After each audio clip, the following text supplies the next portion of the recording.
Hello, everybody, and welcome back to Stinkin Sports. I'm your host, Nicholas Stinkin, and today we have my Super Bowl prediction. Rams versus Bengals today. Big game, obviously the biggest game of the season, the most anticipated game of the season, and a great day for food, football, and family. So let's get right into it. It's a feel-good story today. There's really no villains in the Super Bowl. The Bengals have nothing to lose. A team that really should not have been here, plus 1,500 odds, or 15,000 odds, excuse me, to win the Super Bowl at the beginning of the season, I believe. They came back from 18 against the Chiefs. Joe Burrow is a fantastic quarterback. Everybody loves Joe Burrow, his style. Joe Cool, Joe Shiesty, whatever. I can't do it, but whatever you want to call him. He's had a fantastic season. And the Rams were a feel-good story. No real villains. You could say Jalen Ramsey, but he's kind of quieted down recently. They've done what they've wanted. They've won now. They went and got Stafford, got rid of Goff. This is Sean McVay's team now. He's a more experienced coach. They're fun to watch. Fantastic defense. They beat Brady. They've already probably surpassed many people's expectations. They've gone through Brady. Rodgers fell out, so they went farther than him.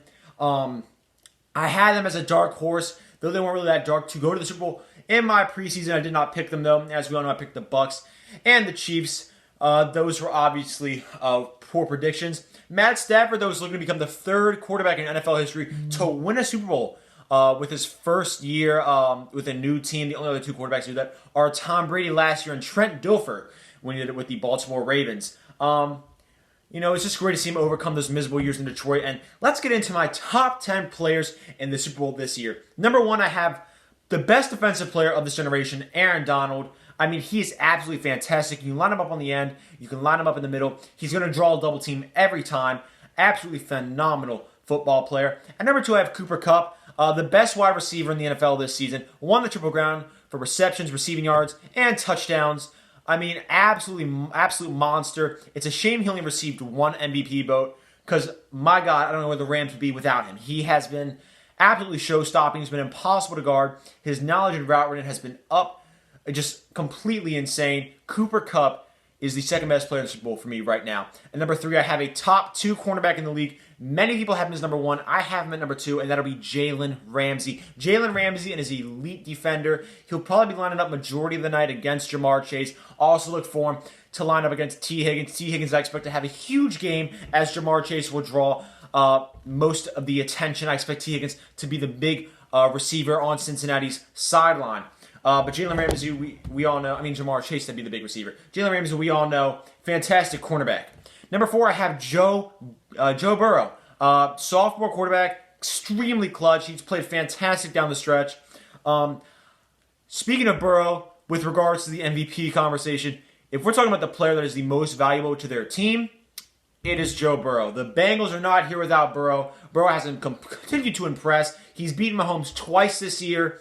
He's now in the Super Bowl with not the best supporting cast on the offensive line and defensive side of the football. I mean, Joe Burrow really carries this Bengals team, is the heart of this Bengals team, and I have it at number four. And number five, I have his LSU teammate Jamar Chase, who was the Offensive Rookie of the Year, fantastic rookie receiving season, second in receiving yards in the NFL. Yes, he did have a problem with some drops early on, but Jamar Chase, fantastic wide receiver, number five player in the Super Bowl. And at number six, I have the neighboring quarterback, Matt Stafford. He has not thrown a pick in the fourth quarter all year. He has not turned the ball over in the fourth quarter. He's been the clutchest quarterback in the fourth quarter, has the highest passer rating in the fourth quarter, and I think it's going to be important down the stretch in this football game. Matt Stafford, though, I think is the sixth best player in the Super Bowl. He is a fantastic quarterback. Just to see him in this situation is pleases me extremely. Number seven, I have Jesse Bates, the standout free safety. He has led the league in ball hawk rate at 26% over the past two seasons. Really slept on safety. I'm a big fan of Jesse Bates. Start off that Tennessee game with a fantastic pick of Ryan Tannehill. He's the leader of this defense, him and Trey Hendrickson. I have Bates at number seven. And at number eight, I have Joe Mixon, the third leading rusher in the NFL this year. Great receiving back, a great downhill runner. Despite his stature, he is a fantastic power back. I'm a big fan of Joe Mixon, let down at Oklahoma. Was disappointed in his season last year, but glad to see he stepped up his game this year with Joe Burrow alongside him. At number 9, I have Von Miller. Though he is aging, he's still an elite pass rusher. The Rams made a fantastic move by trading for him towards the nearing trade deadline earlier in the season. Since he's been On the Rams, he has made 16 tackles for loss, which is first in the NFL during that time period. Von Miller has continued to impress me as the season has progressed. He took a while to get accompanied into that LA defense, but now he's one of the marquee members of that defense. And at number 10, for the 10th best player, I have Andrew Whitworth, the best offensive tackle, one of the best offensive tackles in recent memory, future Hall of Famer, great pass blocker, and congratulations, Walter Payton Man of the Year. Right outside the top 10, I have Trey Hendrickson. Now, who will win the game? Let's start with some advantages for each team, and I'm going to start with the Rams. The Rams have a veteran team. They're playing at home, though LA is not really a home state. It does help. But they're just a much better veteran team. They've had 10 players that have been in the Super Bowl compared to the Bengals 1. If we look at the Rams' strength, the defensive line, the Rams' defensive line, getting over 50 sacks this year. They line up great against the Bengals' weakness, their offensive line. The Rams ranked first in pass rush win rate this season, while the Bengals ranked 30th in pass block win rate. Those are alarming stats. As well, if we look at previous games for the Bengals, they let up 9 sacks against Tennessee.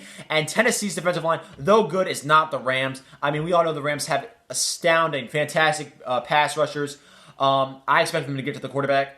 And I expect them to rack up sacks on Joe Burrow. If we look at the Super Bowl era, teams to allow 5+ sacks in the Super Bowl are 4-15. This does not bode well for Cincinnati. And 8 of the last 9 Super Bowl winners have more sacks.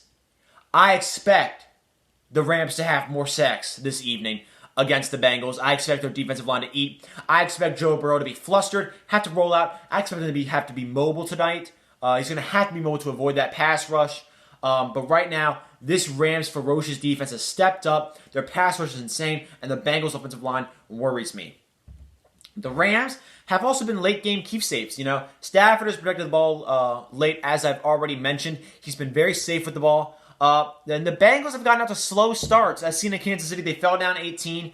And I think if they go down big against the Rams defense won't allow a comeback like that. I just don't think so. I think McVay's a better coach than Andy Reid, a better ball manager, a better clock manager than Andy Reid. I think McVay is more conscientious of taking risks.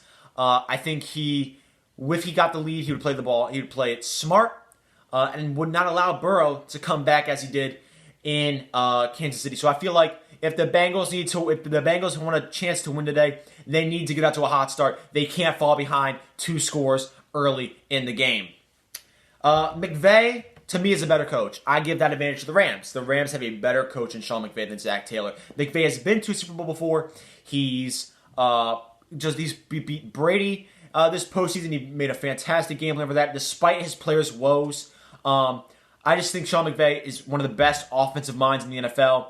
He has a very talented roster. He's built a very talented team. He's built a winning culture in Los Angeles since he has took over as the head coach. An immediate impact he has made on that team, on the Rams, on that franchise. I think having McVay as your head coach, a coach that has been in this situation before, against Zach Taylor, who is making his first both postseason and Super Bowl appearance, benefits the Rams and Sean McVay.